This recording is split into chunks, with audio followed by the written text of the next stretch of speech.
Hi there, my name is John Stevens, pastor of Zion Lutheran Church in Oregon City, Oregon, and we're part of the ELCA. And welcome to Dollar Store Children's Sermons, where we take a look at the lectionary text. We time to an item from the Dollar Tree. This is for the 19th Sunday after Pentecost, and we're looking at the second lesson out of Philippians, where it says, "Rejoice in the Lord always." Again, I say rejoice. And I'm going to talk to the kids about rejoicing. What are ways that we rejoice? What are the ways that we respond with joy?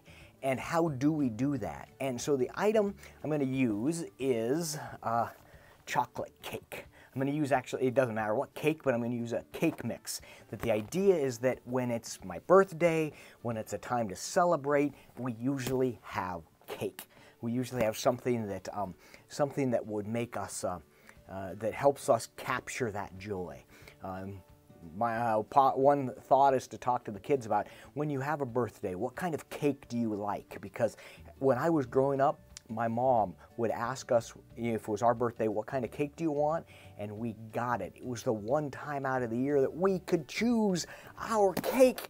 And I always had a Baskin-Robbins peanut butter and chocolate ice cream cake.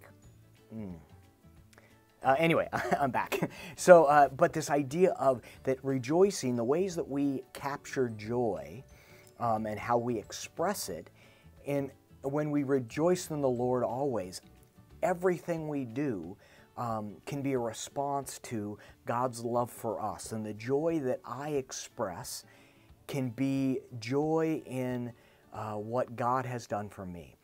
When we respond in joy on our birthdays, we're giving thanks that God has given us life. When we respond for joy, it's wonderful. So that's the item I'm going with, is the chocolate cake, and talking about joy and what are the ways that we can remember that when we experience joy, God has poured that love out on us. And not only that, but when we experience joy, we can remember that God finds joy in us.